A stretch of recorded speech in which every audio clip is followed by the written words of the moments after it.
ونستعينه ونستغفره ونؤمن به ونتوكل عليه ونعوذ بالله من شرور أنفسنا ومن سيئات أعمالنا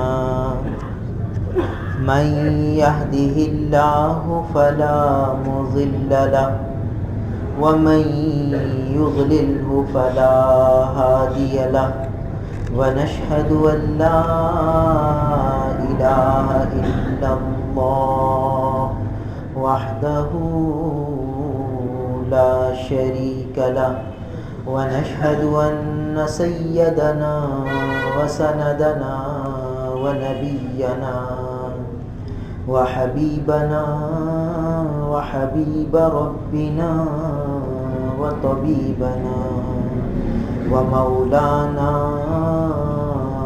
محمدا عبده ورسوله أما بعد فأعوذ بالله من الشيطان الرجيم بسم الله الرحمن الرحيم رب المشرق والمغرب لا إله إلا هو فاتخذه وكيلا واصبر على ما يقولون واهجرهم هجرا جميلا صدق اللہ مولانا العظیم۔ میرے محترم بزرگ اور عزیز بھائی،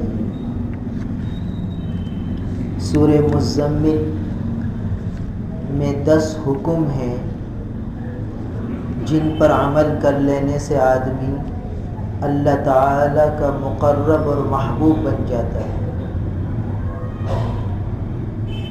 ان میں سے ایک حکم تہجد کا اہتمام، دوسرا حکم تلاوت کا اہتمام، تیسرا حکم ذکر کا اہتمام اور چوتھا حکم تبتل کو اختیار کرنا، یعنی اللہ تعالیٰ کے حکم کو ہر خواہش پر مقدم رکھنا۔ اور اب 5واں حکم آ رہا ہے، اس کو کہتے ہیں توکل کا حکم۔ فاتخذہ وکیلا، اللہ کو وکیل بناؤ، اللہ پر بھروسہ کرو، اللہ تعالیٰ پر اعتماد کرو۔ توکل یہ اندر کی ایک مایا ہے، انسان کے دل کی ایک کیفیت کا نام ہے۔ اس کیفیت کو حاصل کرنا ہے، اور جب یہ کیفیت حاصل ہو جاتی ہے تو پھر انسان بہت زیادہ اطمینان کے ساتھ اس دنیا کی زندگی کا سفر طے کر لیتا ہے۔ دنیا کے حوادث، دنیا کی پریشانیاں، دنیا کی مشکلیں اسے پریشان نہیں کرتی، اس کو الجھن میں مبتلا نہیں کرتی، کیونکہ اس کو اندر کی ایک کیفیت مل چکی ہے جس کو توکل کہتے ہیں۔ تو صحابہ کرام رضوان اللہ تعالی علیہم اجمعین کو شروع ہی سے اس کیفیت کی طرف لایا گیا کہ یہ کیفیت اپنے اندر پیدا کرو، توکل کی، اللہ تعالیٰ پر اعتماد کرنا، اللہ تعالیٰ پر بھروسہ کرنا، یہ سمجھنا کہ جو کام ہو رہا ہے وہ میرے فائدے کے لیے ہو رہا ہے، مجھے جو حکم ہے وہ میں اختیار کروں۔ توکل اس کا نام نہیں ہے کہ تدبیروں کو چھوڑ دیا جائے، اسباب کو چھوڑ دیا جائے، اسباب کو اختیار کرتے ہوئے ان اسباب کو حکم ربانی سمجھتے ہوئے اعتماد اور توکل اور بھروسہ اللہ کی ذات پہ کرنا چاہیے، مسبب الاسباب پہ کرنا چاہیے، یعنی اپنی کوشش کر کے پھر اللہ پر اعتماد کر لے کہ بھئی میرے ذمے جو کام تھا وہ میں نے کر لیا، اب اس کا انجام اچھا ہوا یہ بھی اللہ کی طرف سے، اس کا انجام برا ہوا یہ بھی اللہ کی طرف سے، اچھا ہوا اس میں بھی میرے لیے خیر، برا ہوا اس میں بھی میرے لیے خیر۔ تو جس کو یہ کیفیت حاصل ہو جاتی ہے تو پھر وہ پریشان نہیں ہوتا کسی بھی معاملے میں۔ یہ ہے توکل کا خلاصہ۔ اور جب توکل کی بات آئی تو پوری تمہید باندھی قرآن نے، اللہ پر بھروسہ کرو۔ دیکھیے حکم آیا قم اللیل، تہجد کو پڑھ لو، ورتل القرآن ترتیلا، قرآن کو ٹھہر ٹھہر کر پڑھ لو، تلاوت کا حکم آیا۔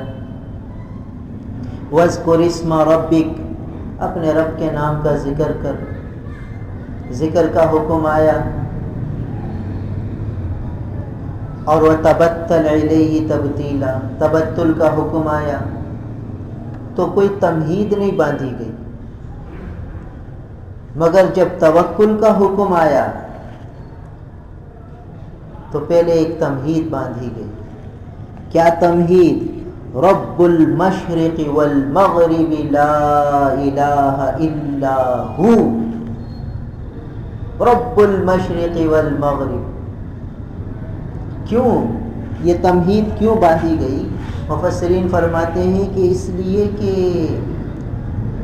ایک اہم ترین حکم آ رہا ہے، اور وہ حکم ایسا ہے جو ماننے کے قبیلے سے نظر نہیں آتا آنکھوں سے، اور اسباب کے پردے میں چھپا ہوا ہے پیچھے۔ آدمی سمجھتا ہے میں کھانا کھا رہا ہوں تو پیٹ بھر رہا ہے، میں پانی پی رہا ہوں تو پیاس بجھ رہی ہے، میں دکان کھول رہا ہوں تو آمدنی ہو رہی ہے، میں یہ اسباب اختیار کر رہا ہوں تو یہ سب کچھ ہو رہا ہے۔ تو کیونکہ نگاہ اسباب پر پڑ جاتی ہے اور مسبب الاسباب سے ہٹ جاتی ہے، تو ظاہری مشاہدے کے خلاف بات کا حکم آ رہا ہے ظاہراً، کہ جو آنکھ دیکھ رہی ہے اس سے ہٹ کر حکم آ رہا ہے، اور حکم دیا جا رہا ہے کہ اس پر اعتماد کرنا ہے، اس پہ بھروسہ کرنا ہے۔ تو جس پر اعتماد کرنا ہے، جس پر بھروسہ کرنا ہے، اس کی شان کیا ہے پہلے اس کا تعارف کرا دیا، تاکہ پھر اعتماد کرنا آسان ہو جائے، بھروسہ کرنا آسان ہو جائے۔ جب تعارف نہیں ہوتا تو پھر اعتماد بھی نہیں کیا جاتا۔ بھائی کسی بھی محکمے میں کوئی اہم پوسٹ ہوتی ہے تو اس کی جگہ خالی ہوتی ہے، اس کے لیے اعلانات کیے جاتے ہیں، تو اس پوسٹ کے لیے امتحان لینے والے ادارے کے ذمہ دار ہوتے ہیں، کیونکہ پوسٹ بہت اہم ہے، اور ایسے آدمی کو یہاں لانا ہے جس پر ادارے والوں کو اعتماد ہو۔ تو پھر وہ اس کا انٹرویو کرتے ہیں، پوری پرکھ کرتے ہیں، جانچ کرتے ہیں۔ جب ان کو اعتماد اور بھروسہ ہو جاتا ہے تو وہ اس کو یہ سیٹ دے دیتے ہیں، اور وہ انٹرویو میں پاس ہو جاتا ہے تو پھر کہتے ہیں بھائی 10 دن 1 مہینے ٹریننگ کرنی پڑے گی آپ کو۔ ٹریننگ کے بعد پھر اب ان کو پورا اعتماد ہوتا ہے کہ ہاں اب یہ آدمی ہمارے کام کا ہے، اس لیے کہ اب اوپر کے ذمہ داروں نے دیکھ لیا ہے کہ یہ آدمی اس سیٹ کا اہل ہو چکا ہے، اب ہم اس پر اعتماد کر سکتے ہیں کہ ہم نے اس کا انٹرویو بھی لے لیا، جانچ کر لی، پرکھ کر لی، اور پھر اس کو ٹریننگ بھی کرا دی، اب یہ آدمی ہمارے مقصد کا بن گیا، ہمارے کام کا بن گیا۔ اب وہ اس پر اعتماد کریں گے، بس ایک کال کریں گے کہ بھائی یہ کام کر دو، وہ کر دے گا، کیونکہ ان کو اعتماد ہے کہ یہ آدمی اب اس کام کا اہل ہو چکا ہے۔ تو اب یہاں اللہ تعالیٰ پر اعتماد کرنا ہے، تو اللہ تعالیٰ کا تعارف کرایا پہلے کہ بھئی کس ذات پہ تمہیں توکل کرنے کو کہا جا رہا ہے۔ ذرا اس ہستی کو ذہن میں رکھنا، اس کی قدرت کو ذہن میں رکھنا، اس کی شان اور مقام اور مرتبے کو ذہن میں رکھنا، تو تاکہ تمہیں توکل کرنا آسان ہو جائے.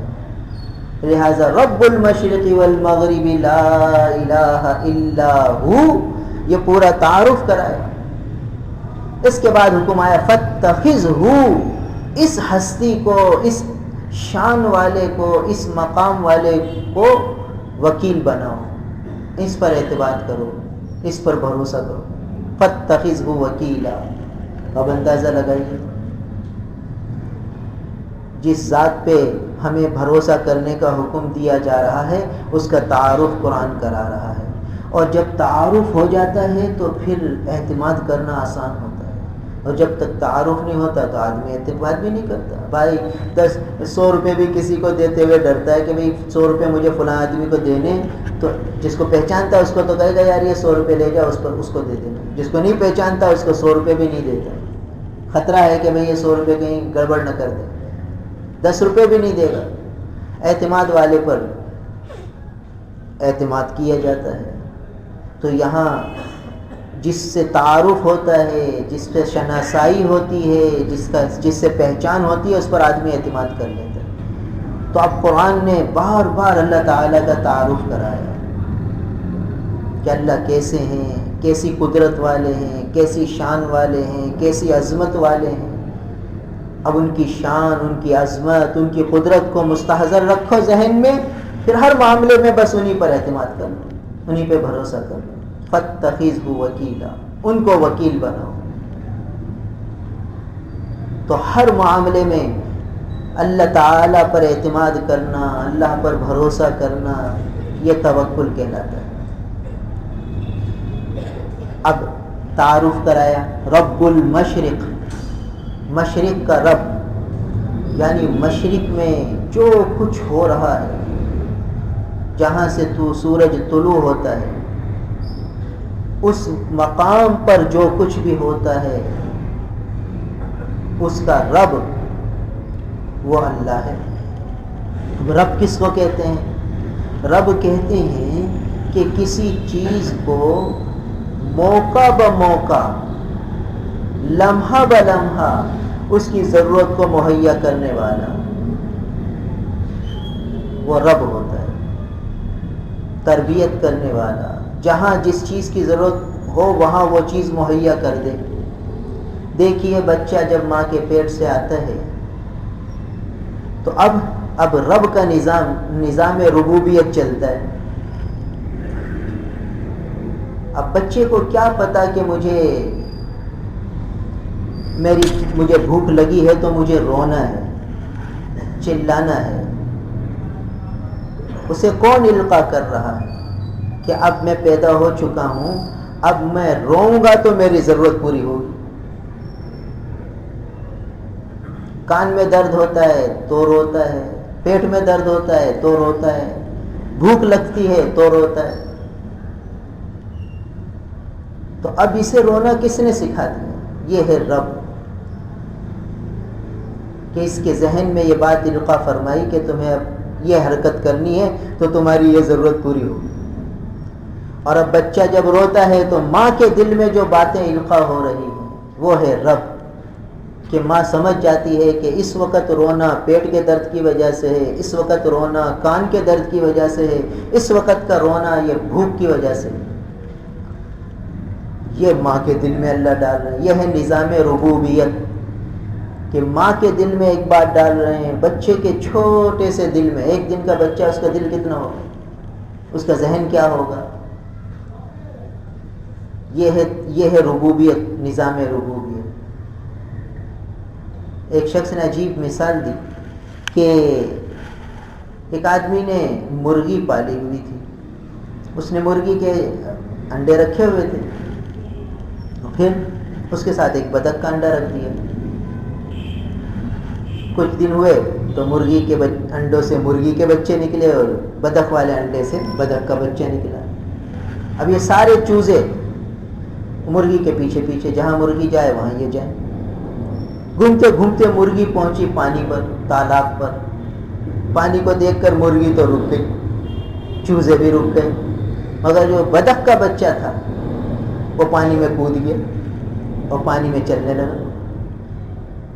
اپنی ماں کو بھی بلا رہا ہے جس کو یہ ماں سمجھ رہا ہے، اور ان ساتھیوں کو بھی بلا رہا ہے جن کو اپنا بھائی سمجھ رہا ہے، مگر کوئی بھی ہمت نہیں کر رہا. یہ کر گیا ہمت اور یہ چل رہا ہے پانی پر.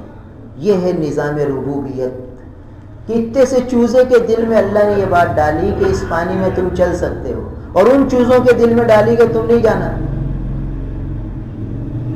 تم جاؤ گے ڈوب جاؤ گے. یہ ہے نظام ربوبیت، یہ ہے رب. تو رب کہتے ہیں جس چیز کو جس وقت جس چیز کی ضرورت ہو اس کو مہیا کرے. تو بچے کو جس چیز کی ضرورت ہوتی ہے وہ اس کو مہیا ہو جاتی ہے. اللہ تعالیٰ کا نظام ربوبیت چلتا ہے اور چھوٹا سا بچہ اس کی ساری ضروریات مہیا ہو رہی ہیں. اب دیکھیے غریب کا بچہ وہ بھی بیمار ہوتا ہے، اس کا بھی علاج ہوتا ہے، اور ایک کروڑ پتی آدمی ہے اس کا بچہ بیمار ہوتا ہے، اس کا بھی علاج ہوتا ہے. سب کے علاج ہو جاتے ہیں. اور جس نے مرنا ہوتا ہے تو کروڑ پتی آدمی کا بچہ آغا خان میں بھی مر جاتا ہے، اور غریب کا بچہ جسے نہیں مرنا وہ سخت ٹھنڈ میں اور سخت قسم کے انفیکشن کے باوجود زندہ رہ جاتا ہے. یہ نظام ربوبیت ہے اللہ تعالیٰ کا. تو توکل کا حکم آنے سے پہلے اللہ تعالیٰ کی پہچان کرائی کہ ایسے رب کو پر اعتماد کرو، ان پر بھروسہ کرو، اور وہ بھروسہ کرنے کے لائق ذات ہے. اور اگر ہم نے ان پر بھروسہ کیا تو پھر ہر معاملے میں زندگی گزارنا آسان ہو جائے گا. پھر یہ دنیا کی پریشانیاں الجھنیں نہیں لگیں گی، سب میں حکمت نظر آئے گی. توکل کا اگلا قدم کیا ہوتا ہے؟ رضا بالقضاء، کہ بھائی جو چیز ہو رہی ہے وہ میرے حق میں بہتر ہے. کوئی غم کا حال آیا تو وہ بھی میرے لیے بہتر ہے، پریشانی کا حال آیا تو وہ بھی میرے لیے بہتر ہے، اور میری طبیعت کے عین مطابق خوشی آئی تو وہ بھی میرے لیے بہتر ہے. یعنی جس وقت جو حال آیا وہ میرے لیے بہتر ہے. یہ ہے توکل کا خلاصہ. تو اب حکم دیا جا رہا ہے کہ توکل کرو اس ذات پر جو رب ہے مشرق کا، جو رب ہے مغرب کا، اور اس کے سوا کوئی معبود نہیں، کوئی الہ نہیں، کوئی ایسی ہستی نہیں جس کی طرف دل لگایا جائے. دل لگانے کے لائق ذات جو ہے وہ اللہ کی ہے. لا الہ الا ہو، کوئی الہ نہیں، کوئی دل لگانے کے قابل ہستی نہیں. اگر ہے تو الا ہو، مگر وہ ہے جو اللہ کہلاتا ہے. اب اس پر کیا کرنا ہے؟ فاتخذہ وکیلا، اس کو وکیل بناؤ. یہ ہے توکل. اب یہ توکل حاصل کیسے ہوتا ہے؟ توکل حاصل کیسے ہوتا ہے؟ کیا چیزیں، کیا صورتیں اختیار کریں کہ توکل کی یہ مایہ اندر آ جائے؟ یہ اندر کی ایک دولت ہے. دیکھیے نماز ایک ظاہری شکل ہے، نظر آتی ہے. روزہ ایک ظاہری شکل ہے، حج ایک ظاہری شکل ہے. حج کا بھی حکم ہے، روزے کا بھی حکم ہے، زکوٰۃ کا بھی حکم ہے، تلاوت کا بھی حکم ہے، تہجد کا بھی حکم ہے، ذکر کا بھی حکم ہے، اور یہ توکل کا بھی حکم ہے. تو جتنی چیزیں ہیں یہ عام جتنی ابھی بیان ہوئی یہ سب کا تعلق باہر کی چیزوں سے، اعضاء و جوارح سے حاصل ہو جاتا ہے. اور یہ توکل یہ اندر کی مایہ ہے. اس حکم کا تعلق اخلاق باطن سے ہے. علماء نے احکامات شریعت کی 5 قسمیں بیان فرمائی ہیں. ایک کا تعلق عقیدے سے، ایک کا تعلق معاملات سے، ایک کا معاشرت سے، ایک کا عبادات سے، اور ایک کا اخلاق باطن سے. تو احکامات شریعت کی یہ 5 قسمیں علماء نے بیان فرمائی. ان میں سے توکل کا تعلق یہ اخلاق باطن سے ہے، اندر کی مایہ کو بنانا، اندر کی کیفیات کو بنانا. تو یہ توکل اندر کی ایک کیفیت کا نام ہے. اور یہ کیسے حاصل ہوگی؟ اب اس کے حصول کا طریقہ کیا ہے؟ اس کے حصول کا طریقہ اس پچھلی آیت میں بتایا کہ اللہ تعالیٰ کی قدرتوں کو سوچنا ہے. اللہ تعالیٰ پر کی قدرتوں کو جب آدمی سوچے گا تو پھر یہ کیفیت آنے لگے گی کہ جب ہر معاملے میں اللہ تعالیٰ کی حکمتیں ہیں تو جو حال میرے لیے آیا بس وہی میرے لیے بہتر ہے، مجھے تو ظاہری جو حکم ہے وہ کرنا ہے۔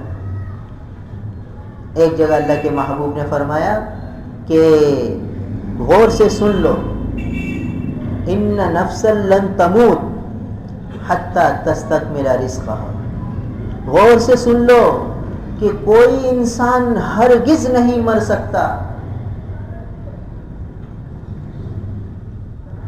یہاں تک کہ اپنے رزق کو پورا کرے، حتی تستکمل رزقها، اپنے رزق کو مکمل کر لے، اپنا آخری دانہ بھی اپنے پیٹ میں ڈال لے، اس وقت تک جائے گا نہیں، مرے گا نہیں۔ لن تموت حتی تستکمل رزقها، الا غور سے سن لو، تمہارا کام کیا ہے کہ تم اللہ سے ڈرو اور اجملوا فی الطلب وتوکلوا علی اللہ، کہ تم کیا کرو کہ اللہ پر توکل کرو اور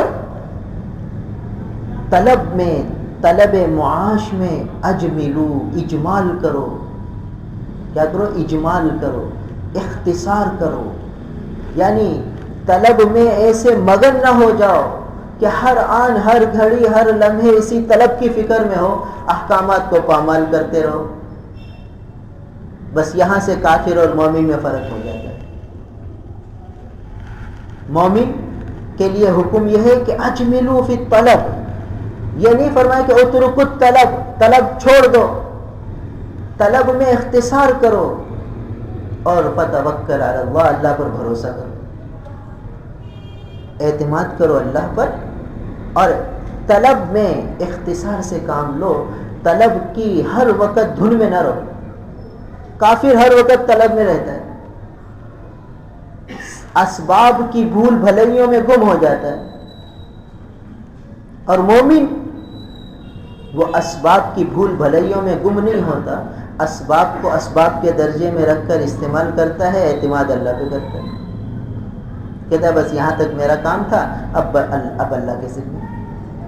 یہ ہے توکل حاصل کرنے کا طریقہ، کہ ہر معاملے میں ظاہری تدبیر اختیار کر لی اور پھر دل میں یہ بات جمائی کہ بھئی یہاں تک مجھے حکم تھا، یہاں تک میرا کام تھا، اب آگے اللہ کا امر چلے گا، اور اب مجھے اپنے رب پر اعتماد کرنا ہے۔ اب اس کو تھوڑا اور کھول کے واضح کر لیتے ہیں کہ مثلا ایک آدمی ہے، صبح رزق کی تلاش میں نکلتا ہے، رزق کی ذمہ ہے رزق کی تلاش کرنا۔ اب یہ رزق کی تلاش میں نکلا، اپنی تدبیر پوری کی، اور پھر یہ سوچے کہ یہاں تک میرا کام تھا، اس کے بعد اب اللہ کا حکم چلے گا، اور اب اللہ کی طرف متوجہ ہو جائے۔ اب حال ہمارا یہ ہے مسلمانوں کا کہ یہ توکل کی مایا ہم سے ختم ہو گئی، ہم اسباب کے چکر میں اتنا لگتے ہیں کہ مسبب الاسباب کو تو بھول ہی جاتے ہیں، اور جب اسباب کے دائرے میں گھوم کے تھک جاتے ہیں، پھر پریشان ہو جاتے ہیں کہ میں نے یہ بھی کر لیا، یہ بھی کر لیا، یہ بھی کر لیا، کچھ ہو ہی نہیں رہا، جہاں ہاتھ ڈالتا ہوں وہاں نقصان، جہاں ہاتھ ڈالتا ہوں وہاں نقصان۔ تو بھائی جس طرح حکم تھا اس طرح کیا ہے، اب جب تھکتے ہیں پھر آتے ہیں اب کوئی وظیفہ بتا دو، کچھ کر دو۔ کتنے لوگ ہیں کہتے ہیں بھائی کام ہو ہی نہیں رہا۔ بھائی کام اسباب کو اختیار کرو۔ اسباب اختیار کرنا کیا ہے؟ فجر کی نماز پڑھی، سورہ یاسین پڑھی، اشراق پڑھی، اب گھر سے نکلے تو بھائی ہوٹل کھلے ہوئے ہوتے ہیں، ہوٹل والے کے پاس جا کے کہا کہ بھائی میں آپ کے پاس بار والی کرنا چاہتا ہوں، آپ مجھے بار والی پہ رکھ لو، اور ہوٹل پہ یومیہ حساب کتاب ہوتے ہیں۔ اب بتائیے کون سے شہر میں ہوٹل نہیں ہوں گے؟ مگر آدمی یہ سوچتا ہے کہ یہ کام تو میرے اسٹیٹس سے ہٹ کر ہے، میں کیسے کروں؟ میرا تو معیار زندگی بہت اونچا ہے، میں تو ایک بڑے پیمانے پر کام کرنے والا آدمی، میں 200 روپے میں کیسے کام کروں؟ میں 150 میں کیسے کام کروں؟ سے میرے گھر کا کام کے وہ کیسے چلے گا؟ حکم تو یہ تھا اجملوا فی الطلب، طلب میں اجمال کرو. یہاں اس نے طلب میں اجمال کر لیا کہ ٹھیک ہے مجھے یہ کام کر لینا ہے، اور شام کو اپنے آ گیا، 100 150 200 روپے مل گئے، اور بھائی یہ بچوں میرا تقسیم کر دی، جو ضرورت کی چیزیں تھیں کھانے پینے کی وہ لے لی. تو بتائیے پھر کس پر قرضہ چڑھے گا؟ آج کے کہتے بہت سا قرضہ ہو گیا. بھائی قرضہ کیوں ہوا؟ بھائی شادی میں اتنا قرضہ کر دیا. بھائی شادی میں اتنا قرضہ کرنے کی ضرورت کیا تھی؟ کیوں کیا؟ اب ہم جتنے لوگ ہیں اگر ہم اپنا جائزہ لیں گے تو اس میں کمی کوتاہی ہماری ہوگی. اس وجہ سے ہم پہ قرضے چڑھے، اس وجہ سے ہمیں نقصان ہوا. ظاہری تدابیر میں ہم نے کوتاہی کی.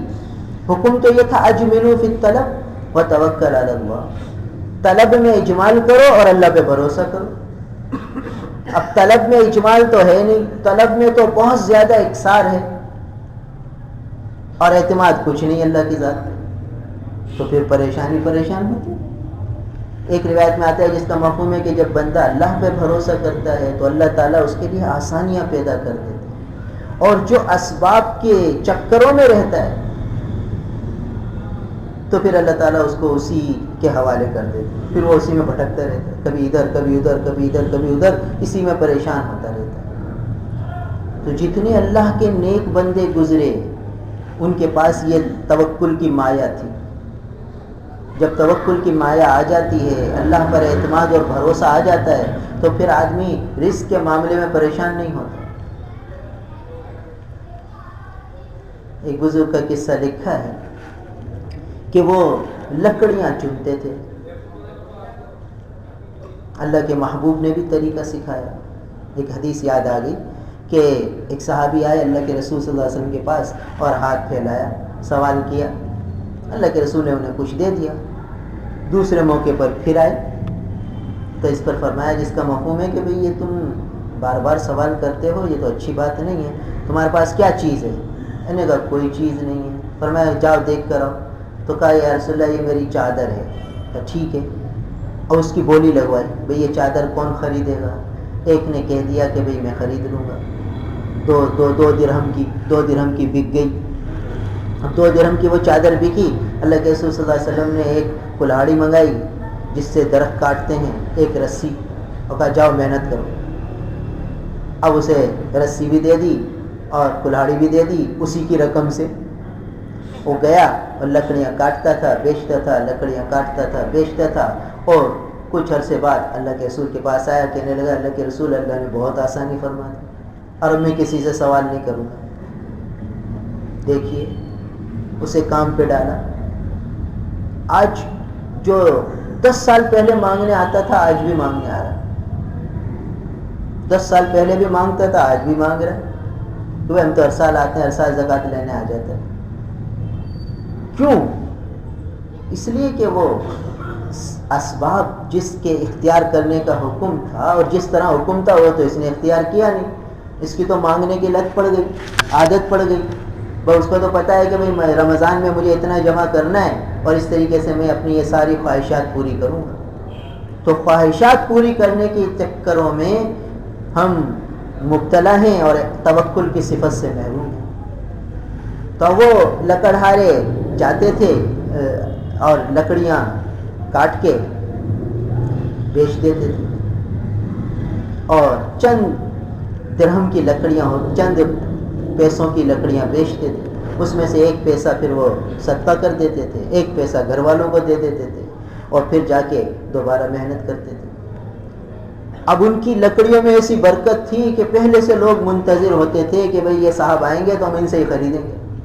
دوسرے بھی لکڑیاں بیچنے والے ہوتے تھے مگر ان سے لوگ نہیں خریدتے تھے. بس ان کا ادھر وہ لکڑیاں لے کر آتے اور ادھر لوگ دوڑتے ان سے خریدنے کے. جو پہلے پہنچ جاتا اس کو دے دیتے. ان کی قیمت متعین تھی کہ بھئی میں 2 پیسے کی دوں گا، 1 پیسہ صدقہ، 1 پیسہ گھر والوں کو. پھر چلے جاتے، اگلے دن محنت کرتے، باقی سارا دن اللہ کی اطاعت میں. اجملوا فی الطلب وتوکل علی اللہ. زندگی وہ بھی گزار گئے، اسی آسمان زمین کے نیچے وہ بھی رہتے تھے. شادی انہوں نے بھی کی، بچے ان کے بھی ہوئے، شادیاں ان کے بچوں کی بھی ہو گئیں، اور وہ ایک سبق دے کے دنیا کو رخصت ہو گئے، ان کے قصے کتابوں میں محفوظ ہو گئے۔ زندگی ہم بھی گزار رہے ہیں، ہمیں تو یہ بھی چاہیے، وہ بھی چاہیے، ایسا کرنا ہے، ویسا کرنا ہے، اس طرح شادی کرنی ہے، اس طرح یہ کرنی ہے، ان چکروں میں رہ کر ہم نے اپنے آپ کو مشقتوں میں ڈالا۔ تو حدیث میں تو ہے کہ اجملوا فی الطلب، اور یہ ذہن میں رکھو کہ لن تموت حتی تستکمل رزق، الا ان نفسا لن تموت حتی تستکمل رزق، کہ کوئی آدمی مرے گا نہیں جب تک اپنا رزق نہ کھا لے۔ دیکھیے جب تک آدمی کا آخری ذرہ پیٹ میں نہیں جاتا اس وقت تک روح نہیں نکلتی۔ اور رزق کیا ہے؟ حدیث میں آتا ہے کہ اللہ کے محبوب فرماتے ہیں، آدمی کہتا ہے میرا مال میرا مال میرا مال، فرمایا اس کا مال کیا ہے؟ اس کا مال تو یہ ہے جو کھا لیا، اور وہ ہے جو پہن کر پرانا کر دیا، اور وہ ہے جو صدقہ کر کے آگے بھیج دیا۔ باقی جو مال ہے وہ تو وارث کا ہے، اس کا تھوڑی ہے۔ اور یہ کہتا ہے میرا مال، یہاں بھی بتا دیا کہ میرے مال سے مراد رزق ہے۔ رزق وہی ہے جو یہ کھا رہا ہے، اور یہ رزق اوپر سے ہے، رزق نیچے سے نہیں ہے کہ ہم رزق حاصل کر سکیں۔ لہٰذا دیکھیے کتنی دفعہ ہم نے مشاہدہ کیا کہ پکایا کس کے لیے اور کھا گیا کون؟ پکتا پنجاب میں ہے اور آ کے حیدرآباد میں لوگ کھاتے ہیں، حیدرآباد میں پکا ہوا پنجاب میں کھاتے ہیں۔ پکایا تھا کس کے لیے اور کھا گیا کون؟ بعض اوقات اپنے لیے پکایا، مہمان آ گیا اس کو کھلا دیا، بعض اوقات مہمان کے لیے پکایا تھا اور وہ نہیں آیا، اپنے کو کھانا پڑے گا۔ یہ ہے رزق، یہ اوپر سے طے ہے کہ کون سا ذرہ کھائے گا، کون سا دانہ کھائے گا۔ یہ ہمارے اختیار کی چیز نہیں ہے، ہمیں تو یہ ہے اجملوا فی الطلب، طلب کرنی ہے اور اس میں اجمال کرنا ہے، طلب میں منہمک نہیں ہونا کہ طلب کے اندر ایسے منہمک ہو گئے کہ اسی کو مقصد سمجھ لیا، جیسا کہ آج ہمارا حال ہے کہ ہر وقت فکر معاش، ہر وقت فکر ترقی، کہ بھئی معاش میں ترقی ہو اور یہ چیز ہو اور یہ چیز ہو اور یہ چیز ہو۔ اس میں اپنے آپ کو ایسا مگن کیا کہ احکامات کو بھی پامال کر گئے، ایسے احکامات پامال ہوئے کہ کچھ پتہ ہی نہیں کہ ہمارے ذمے بھی شریعت کے کچھ احکامات ہیں، کچھ عبادات کے قبیلے سے ہیں، کچھ معاشرت کے قبیلے سے ہیں، کچھ معاملات کے قبیلے سے ہیں، کچھ پتہ نہیں، بس منہمک ہو گیا اسباب کے اختیار کرنے۔ تو حکم یہ ہے اجملوا فی الطلب۔ اب اجملوا فی الطلب ایک تو یہ رزق کے معاملے میں، ایک آج بچہ بیمار ہو گیا، اب آدمی ایک ڈاکٹر کے پاس گیا، 2 دن یہاں سے علاج کر کے اب دوسرے ڈاکٹر کے پاس چلا گیا، پھر تیسرے کے پاس چلا گیا۔ بھائی شفا تو اللہ کے حکم میں ہے، شفا ڈاکٹروں کے پاس نہیں ہے، شفا دواؤں میں نہیں ہے۔ ڈاکٹر کے پاس جانا، دوا کا استعمال کرنا یہ حکم ہے، یہ اسباب ہیں، یہ طلب ہے، اس میں اجملوا کا حکم ہے کہ اجمال کرنا ہے، اختصار کرنا ہے۔ کیا مطلب؟ کہ ظاہری طور پر دیکھ لیا کہ کون سا ڈاکٹر مناسب ہے، وہ اس کے پاس جا کے اس کو دکھا دیا، اور جو اس نے دوا تجویز کر دی وہ لے لی، اب فتوکل علی اللہ، اب اللہ پہ بھروسہ شروع ہوا کہ یا اللہ شفا تو آپ کے پاس ہے۔ اب اس کے لیے نماز بھی ہے، اس کے لیے صدقہ بھی ہے، اس کے لیے دعا بھی ہے، یہ ساری چیزیں توکل کے اعتبار سے چلیں گی۔ اب ہم دیکھیں ہم کیا کرتے ہیں کہ آج ایک کی ڈاکٹر کے پاس، پھر دوسرے ڈاکٹر کے پاس، پھر تیسرے ڈاکٹر کے پاس، ابھی صدقہ دے دو، ہاں یار صدقہ بھی کر دیا ہے بھائی، اور بھائی نفل بھی پڑھ لیے ہیں، بس کام ہی نہیں ہو رہا، جس ڈاکٹر کے پاس کر، ارے بھائی اس سے فائدہ نہیں ہو رہا، اس کے پاس چلو، وہ اس کے پاس فائدہ نہیں ہو رہا، اس کے پاس چلو۔ اب دیکھو پریشانی ہو رہے، شفا کا ایک وقت مقرر ہے، وہ تو آ کے رہے گی، نہیں ہوگی شفا تو موت تو ہے ہی ہے، اس کا بھی ایک وقت مقرر ہے، نہ وہ پہلے آئے گی نہ بعد میں آئے گی۔ تو اگر توکل کو اختیار کریں گے تو زندگی پرسکون ہو جائے گی، کھانے رزق کے اعتبار سے بھی پرسکون، بیماری تکلیف کے اعتبار سے بھی پرسکون، رشتے ناطے کے اعتبار سے بھی پرسکون، کہ بھئی رشتہ آیا اب اچھی کا، ظاہری طور پر دیکھ لیا، ظاہری طور پر دیندار ہے، جیسا کہ شریعت کے احکامات ہیں اس کی روشنی میں دیکھ لیا کہ دیندار ہو، جوڑ کا ہو، مناسب ہو، یہ ساری چیزیں۔ اب دیکھ لیا، دل مطمئن ہو گیا، سنت کی نیت سے استخارہ کیا اور بات ہاں کر دی۔ اب ہوتا یہ ہے کہ بھئی ادھر گھوم رہے ہیں ادھر گھوم رہے ہیں، پھر اس سے استخارہ کروا رہے ہیں، ایک آدمی سے استخارہ کرا لیا، پھر دوسرے سے استخارہ کرا لیا، پھر تیسرے سے استخارہ کرا لیا، اب پریشان ہو رہے ہیں کہ بھئی کیا کروں۔ یہ توکل کے منافی ہے کہ ادھر سے بھی استخارہ کرا رہے ہیں ادھر سے بھی استخارہ۔ ایک صاحب آئے، کہنے لگے کہ یار وہ میں آپ کے پاس آیا ہوں استخارہ کرانا ہے۔ اچھا، میں نے کہا کہ پہلے بھی کسی سے کرایا ہے؟ کہا ہاں ایک صاحب سے کرایا ہے، انہوں نے تو یوں کہا ہے۔ میں نے کہا میں کر کے دوں گا اور میں اس کے خلاف کر دوں گا تو پھر استخارے کی جنگ ہوگی۔ وہ کہے گا کہ اس کا استخارہ یہ ہے، مفتی صاحب کا استخارہ یہ ہے، تم کس پہ عمل کرو گے بھائی؟ پھر تم تیسرے کے پاس جاؤ گے، وہ تیسرا ایک تیسری رائے دے گا، تو پھر تم کہاں کہاں جاؤ۔ اور پھر یہ استخارہ کوئی وحی تو ہے نہیں کہ جس نے بتا دیا گیا اس کے بعد وحی آئی ہے اور اس نے بتا دیا تمہیں کہ بھائی اسی میں خیر ہے اس کے علاوہ میں شر ہے۔ استخارہ ایک طلب خیر ہے، استخارے کے معنی ہے طلب خیر کرنا، اللہ تعالیٰ سے خیر کی دعا مانگنا۔ اب یہ دعا مانگنا اپنا کام ہے، کیونکہ کام میرا ہے تو مجھے دعا کرنی ہے۔ بھائی بیمار ہوگا دوا وہی بیمار ہی کھائے گا، دوا کوئی دوسرا تھوڑی کھائے گا، دوا بیمار کھائے گا۔ تو یہاں استخارہ یہ بھی دعا ہے، یہ بھی ایک علاج ہے۔ تو اب کیا کرے گا؟ آدمی نے ظاہری اسباب اختیار کر لیے اور پھر اس کے بعد استخارے کی دعا پڑھ لے، خود بھی پڑھ لے، اب بیوی بھی پڑھ لے، جس بچے یا بچی کا رشتہ ہے وہ خود پڑھ لے۔ اس کے لیے رات کو سونا بھی ضروری نہیں ہے، اس کے لیے خواب آنا بھی ضروری نہیں ہے، اس کے لیے کوئی رنگ دکھنا بھی ضروری نہیں ہے، بس یہ دعا کر لی۔ اس دعا کا مفہوم یہ ہے کہ یا اللہ میں اس کام میں یہ کام کرنا چاہتا ہوں، اس میں اگر میرے لیے خیر ہے تو مقدر فرما، آسان فرما، اور اگر اس میں میرے لیے شر ہے تو اس کو مجھ سے دور فرما۔ بس اب وہ کام کر لے۔ اب یہاں سے توکل شروع ہوگا کہ ٹھیک ہے ابھی اس کے بعد جو انجام ہے وہ اللہ کے اوپر ہے، کہ ظاہری ہم نے صحیح تدبیر اختیار کی اور اب پرسکون ہو گئے اور اللہ سے مانگ لیا اور اب اللہ سے دعائیں شروع کر دی، بس یہ ہے توکل۔ تو جب آدمی توکل کو اختیار کرے گا تو زندگی پرسکون ہوگی، اور توکل کو چھوڑے گا تو پریشان ہوگا۔ ایک قصہ لکھا ہے کہ ایک نوجوان وہ ایک بزرگ کے پاس آیا، بزرگ نے کہا بھائی کیا کام کرتے ہو؟ کوئی کام نہیں کرتا۔ وہ بھائی اللہ پہ میں نے بھروسہ کیا ہوا ہے۔ کیا بھروسہ کیا ہوا ہے؟ انہوں نے کہا کہ وہ اس بزرگ کے پاس ہمیشہ آتا تھا، دعا کراتا تھا کہ حضرت میں تجارتی قافلے میں جا رہا ہوں، میرے لیے دعا کرنا۔ تو اس زمانے میں تجارتی قافلے مہینوں کے بعد واپس آتے تھے، تو جب بھی وہ تجارتی قافلے میں جاتا ہوں بزرگ سے دعا کراتا۔ تو ایک دفعہ جانے لگا تو دعا کرا کے گیا، اور دوسرے تیسرے دن ہی نظر آنے لگا پھر مسجد میں۔ تو بزرگ نے پوچھا بھائی تم دعا کرا کے گئے تھے تجارتی قافلے میں اور پھر یہی نظر آ رہے ہو، گئے کیوں نہیں؟ کہا حضرت میں نے توکل سیکھ لیا، میں نے توکل سیکھ لیا، اب میں تجارتی قافلے میں نہیں جاتا۔ تو کہا کیا توکل سیکھا؟ کہا میں نے آنکھوں سے ایک توکل کی مثال دیکھی ہے، لہٰذا اب میں اللہ پر ہی اعتماد کروں گا، سب اللہ ہی کروں۔ کیا دیکھا؟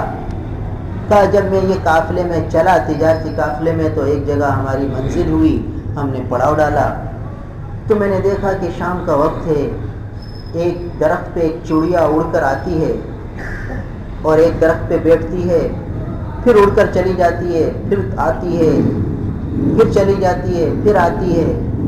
تو مجھے تجسس ہوا کہ کیا چکر ہے، اس درخت پہ کیا ہے جو چڑیا بار بار یہاں آتی ہے۔ میں تجسس کرتے کرتے اس درخت پہ چڑھا، میں نے دیکھا تو وہاں ایک اندھا سانپ ہے، سانپ، اور وہ بھی اندھا ناگ بیٹھا ہوا ہے، اور یہ چڑیا آتی ہے اور اپنے چونچ میں دانہ لاتی ہے اور اس سانپ کے منہ میں ڈال دیتی ہے، اور پھر جاتی ہے، پھر آ کے اس کے منہ میں ڈال دیتی ہے۔ جیسے چڑیا کی چہک یہ محسوس کرتا ہے منہ کھول دیتا ہے، چڑیا اس کے منہ میں ڈال دیتی ہے دانہ، پھر چلی جاتی ہے، پھر لاتی ہے۔ تو میں نے کہا کہ جب اللہ تعالیٰ اس اندھے ناگ کو پال سکتا ہے تو مجھے بھی اللہ پر اعتماد کرنا چاہیے۔ اللہ نے یہ ذریعہ بنا دیا اس کو پالنے کا تو میں کیوں نگر نگر کی یہ مزدوریاں کروں، اللہ بھی مجھے پالے گا، میں نے توکل سیکھ لیا۔ تو ان بزرگ نے بڑی عجیب بات فرمائی، کہا کہ بھائی تو نے ناگ کو سیکھ کے توکل سیکھا، تو ناگ کیوں بنتا ہے، تو چڑیا کیوں نہیں بنتا؟ جو ناگ کے دانے ڈال آ کے دانے ڈال رہی ہے تو چڑیا بن، ناگ کیوں بنتا ہے؟ چڑیا بھی تو اللہ پر بھروسہ کر رہی ہے، اور اس ناگ کے پالنے کے لیے اللہ نے چڑیا کو نظام بنایا، وہ بھی باہر جا رہی ہے، اسباب اختیار کر رہی ہے اور ناگ کو کھلا رہی ہے آ کے۔ تو یہ اللہ کا نظام ہے جو چل رہا ہے۔ تو دیکھیے اندھے ناگ، اندھے سانپ کے رزق کا بھی اللہ نے ذریعہ بنایا، کس کو؟ معصوم سی چڑیا۔ تو یہ نظام ہے رزق کا، یہ پہنچتا ہے۔ تو ان بزرگ نے فرمایا کہ توکل سیکھو، توکل کرو، مگر چڑیا کی طرح کرو، نہ کہ ناگ کی طرح۔ تو اسباب اختیار کر کے بھروسہ اللہ کی ذات پہ کرنا، یہ ہے توکل۔ تو یہ حاصل ہوتا ہے اللہ تعالیٰ کی قدرتوں کو سوچنے سے، بار بار اللہ کی قدرتوں کو سوچے، اللہ کے نظام کو سوچے، اور اپنی ظاہری تدبیر شریعت کے دائرے میں رہتے ہوئے اختیار کرتا ہے، اور ہر وقت تدابیر کے اندر منہمک نہ رہے، گویا کسی بھی کام میں اتنا انہماک کہ وہ شریعت کے دوسرے احکامات کو پامال کر دے، یہ صحیح نہیں۔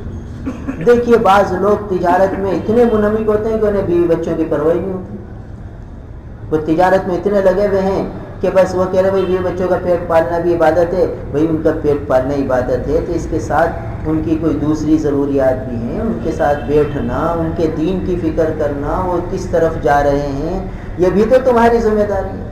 اب آدمی کروڑوں کما رہا ہے، وہ خوب بچوں پہ خرچ کر رہا ہے، بچے سارے وہ پیسہ نافرمانی میں کر رہا ہے، خرچ کر رہا ہے، تو یہ اس کا گناہ جاریہ ہو رہا ہے۔ وہ کما کما کے لا رہا ہے، بچوں کو بہت سی نافرمانی کی چیزیں نیٹ لگوا کے دے رہا ہے، کمپیوٹر لگوا کے دے رہا ہے، ٹیبلیٹ لا کے دے رہا ہے، اور جو ہے ٹچ موبائل لا کے دے رہا ہے، ساری چیزیں مہیا کر رہا ہے، اور لگا ہوا ہے بس صبح سے شام، صبح سے جاتا ہے، شام آ کے تھک تھکا